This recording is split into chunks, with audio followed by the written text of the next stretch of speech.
Bonjour, soyez le bienvenu dans Alliance Academy. Vous voulez progresser? Alors prenez vite de quoi noter. Parce qu'Alliance Academy vous offre un cours interactif.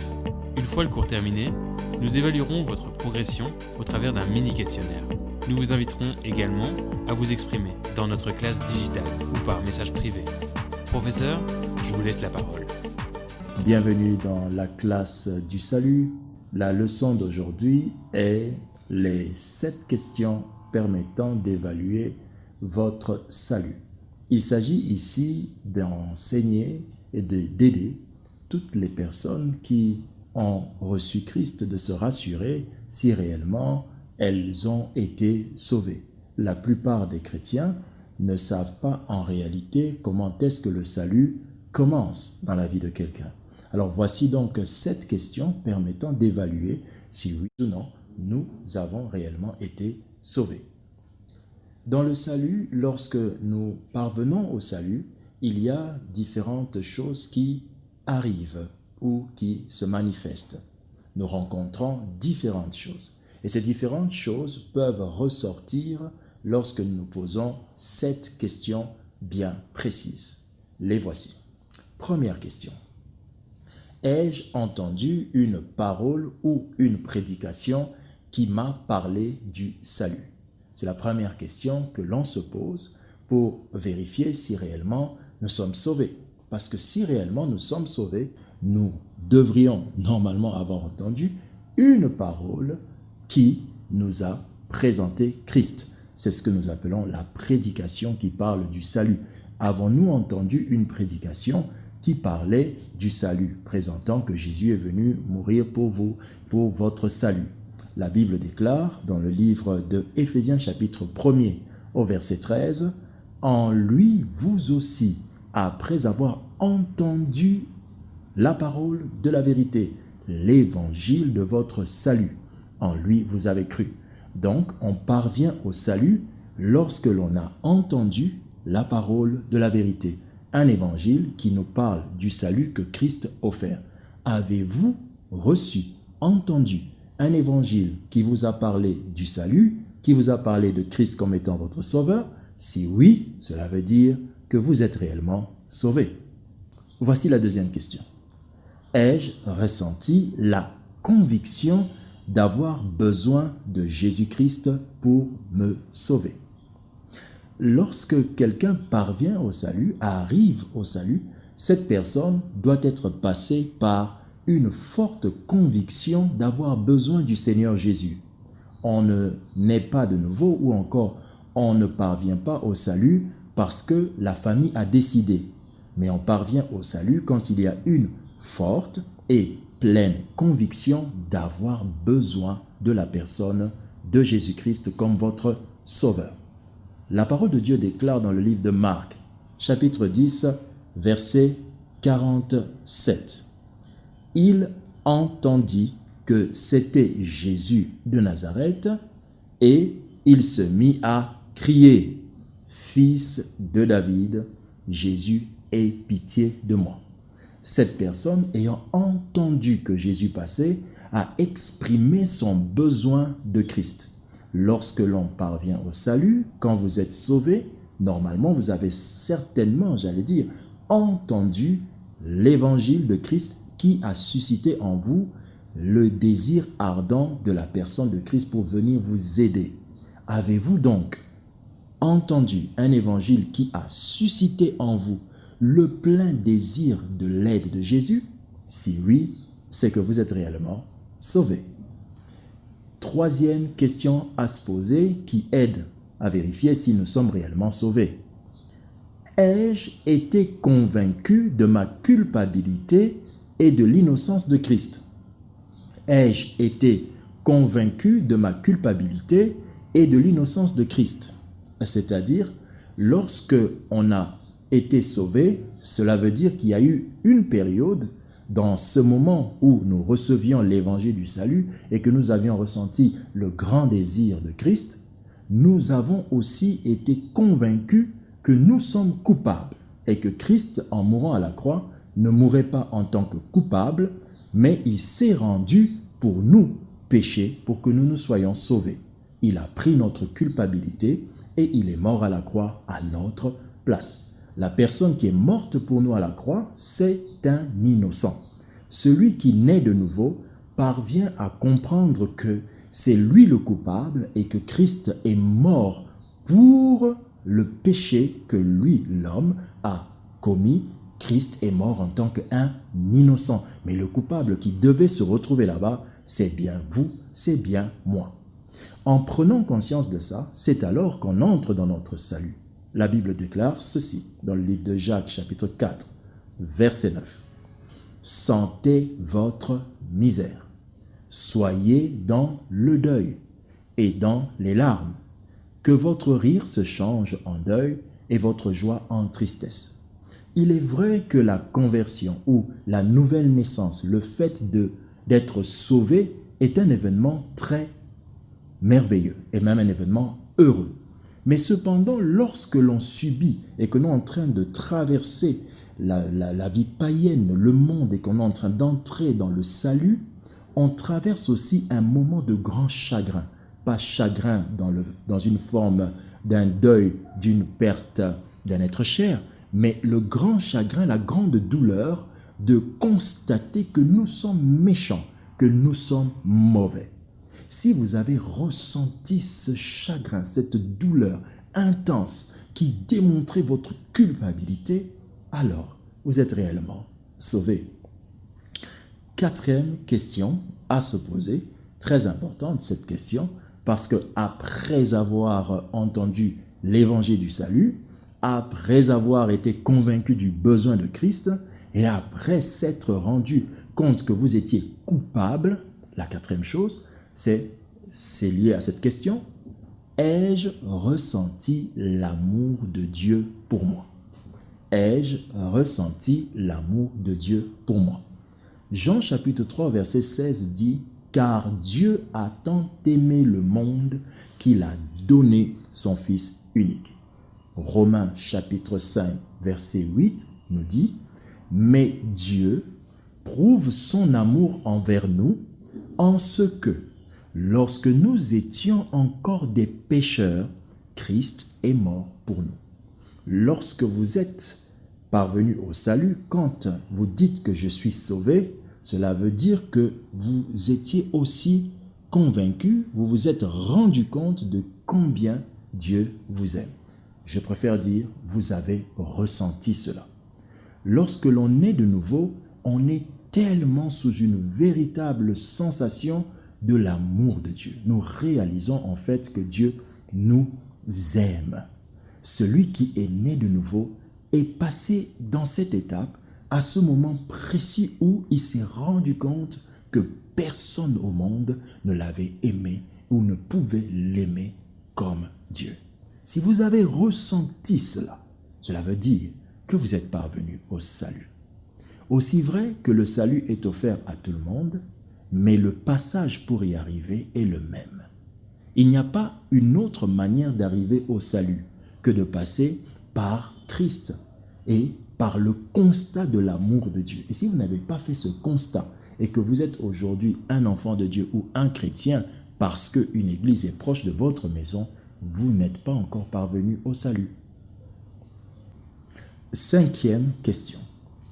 Ai-je décidé de renoncer à ma vie de péché? Oui, lorsque Christ nous sauve, Christ non seulement nous fait voir combien il nous aime, mais il nous fait aussi constater que notre vie ancienne, notre vie passée est à abandonner, à renoncer, à délaisser définitivement. La parole de Dieu dit dans le livre de Luc, chapitre 9, verset 59, il dit à un autre, « Suis-moi » et il répondit, « Seigneur, permets-moi d'aller d'abord ensevelir mon Père. » Verset 62. Jésus lui répondit, « Quiconque met la main à la charrue et regarde en arrière n'est pas propre au royaume de Dieu. Celui qui se décide de faire une chose en regardant ou en laissant son cœur attaché à sa vie passée n'est pas propre pour être sauvé. » C'est tout simplement ce que ce texte veut dire. Quiconque est aujourd'hui en train de dire qu'il est sauvé, cette personne est aussi consciente d'avoir renoncé à la vie d'avant. Si vous avez été plein de conviction de l'amour de Dieu et que vous aviez senti qu'il ne faut plus jamais que je sois l'homme que j'étais, alors là réellement, vous êtes passé par le couloir du salut. Et si cela, vous ne l'avez pas ressenti, alors ça pose problème. Probablement, vous êtes en train de servir Dieu ou bien d'être dans une église, mais vous n'êtes pas encore passé par la porte du salut, la seule et unique porte. 6e question. Ai-je demandé pardon à Dieu spontanément? Ai-je demandé pardon à Dieu spontanément? Il s'agit ici d'un pardon, oui, d'une prière de pardon, mais qui n'est pas celle que nous faisons après ou encore en la reportant de la faire un certain jour. Mais ici, il s'agit d'une prière qui vient spontanément dès que nous avons constaté que nous sommes des coupables et nous avons constaté que malgré cela, Christ nous aime, Dieu nous l'a donné comme sacrifice pour notre salut. Dès que vous constatez et malgré que vous avez constaté toutes ces choses, en réalité, la chose qui vous reste à faire est de demander pardon. Dès que vous constatiez toutes ces choses. Toute personne qui aujourd'hui réalise que Christ est l'innocent qui est mort pour le coupable que vous êtes, est censée normalement répandre son cœur devant Dieu et demander spontanément pardon. Le salut, s'il est entré dans votre cœur, c'est que le jour où il est entré dans votre cœur, il était nécessairement venu après votre prière de pardon. Votre prière dans laquelle vous demandiez à Dieu de vous pardonner. Alors, si vous êtes réellement sauvé, vous le saurez parce que vous direz, pasteur, oui, j'avais entendu une parole qui m'a touché, qui m'a transformé, qui m'a fait voir combien j'étais méchant, qui m'a fait voir ma culpabilité. J'étais convaincu de cela, j'ai ressenti l'amour de Dieu et j'ai décidé même de renoncer. Et là, je me suis déversé devant Dieu en lui demandant pardon. Et si c'est ça qui vous est arrivé, frère, c'est que vous, réellement, vous êtes sauvés. Si cela ne vous est pas arrivé aujourd'hui, Christ vous donnera l'occasion de remettre les choses en ordre. C'est pourquoi la Bible dit, 1 Jean chapitre 1er, verset 8 au verset 9. Si nous disons que nous n'avons pas de péché, nous nous séduisons nous-mêmes et la vérité n'est point en nous. Et si nous confessons nos péchés, il est fidèle et juste pour nous les pardonner et pour nous purifier de toute iniquité. Et si vous avez demandé pardon à Dieu lors de votre conversion, lors du jour où vous avez senti dans votre cœur, vous avez réalisé tout ce que nous avons dit, vous êtes réellement sauvés. Alors, voici, on va finir avec la 7e question pour aider une personne qui aujourd'hui se rend compte qu'on dirait qu'il y a quelque chose qui a manqué lorsqu'elle a connu le changement dans sa vie. Elle a connu ce changement, mais sans passer par une porte, par un couloir qui, normalement, est le couloir que tout enfant de Dieu emprunte lorsqu'il parvient au salut. 7e question. Ai-je fait une prière pour commencer une nouvelle vie avec Jésus-Christ? Ai-je fait une prière pour commencer ma nouvelle vie avec Jésus-Christ? Ou encore, ai-je fait une prière pour recevoir Jésus-Christ? Le salut de tout homme commence par une parole, une prière. Une prière que vous faites à votre Dieu pour démarrer, commencer avec lui une nouvelle vie.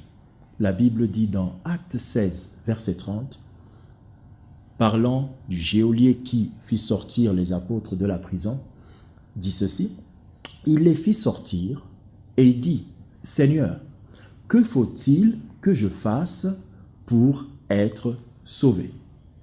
Paul et Silas répondirent, crois au Seigneur Jésus et tu seras sauvé, toi et ta famille. La Bible dit dans Actes 8, 37, Philippe dit à l'eunuque éthiopien, si tu crois de tout ton cœur, cela est possible. L'eunuque répondit, la Bible dit bien, répondit, je crois que Jésus-Christ est le Fils de Dieu. Ces textes sont en train de démontrer que toutes les personnes qui ont commencé avec Christ ont eu à exprimer une prière, une déclaration pour commencer leur vie avec Christ. Si vous êtes réellement sauvé, il faut qu'il y ait eu dans votre vie le jour où Christ vous a parlé par un message qui vous a touché, qui vous a fait réaliser votre culpabilité, qui vous a fait voir l'amour de Dieu, ce message qui vous a poussé à demander spontanément pardon à Dieu. Il faut que ce message-là vous ait aussi poussé à dire un mot pour commencer votre nouvelle vie avec Jésus. S'il n'y a pas eu de prière pour commencer avec Jésus, je vous inviterai de la faire avec moi. Prions. Tendre Père céleste, dans le nom de Jésus-Christ, je viens te donner ma vie. Je reconnais le Seigneur Jésus comme mon Sauveur et mon Seigneur. Aujourd'hui, je m'engage à vivre avec lui, à marcher avec lui. Merci pour ce pardon que je reçois. Merci parce que tu m'as sauvé. Au nom de Jésus, je déclare que je suis sauvé. J'ai ainsi prié. Amen. Que Dieu vous bénisse. Si vous avez fait cette prière, cela veut dire que vous avez maintenant pris un engagement, vous avez parlé à Dieu, vous avez commencé votre vie spirituelle ou votre vie chrétienne. Jésus vous a sauvé et vous êtes complètement sauvé. Soyez donc bénis et je vous inviterai de suivre la suite de ces leçons pour affermir votre salut et commencer une véritable vie chrétienne. Merci donc d'avoir suivi cette leçon offerte par Alliance Academy, l'école en ligne qui me fait grandir. Félicitations, vous venez de finir un cours d'Alliance Academy.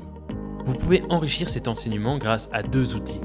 Le groupe Facebook, la classe digitale d'Alliance Academy, qui vous permet de discuter, échanger et poser vos questions, et l'assistant virtuel d'Alliance Academy, qui vous permet de poser vos questions par message privé via la page Facebook Alliance Academy. N'oubliez pas, l'école digitale d'Alliance Academy est gratuite et accessible à tous, dans le but de former des disciples dans le monde entier. Vous pouvez faire vivre l'école en partageant cette vidéo dans un groupe ou à un ami et en effectuant un don via notre site web. Nous vous donnons rendez-vous au prochain cours pour la suite de votre enseignement.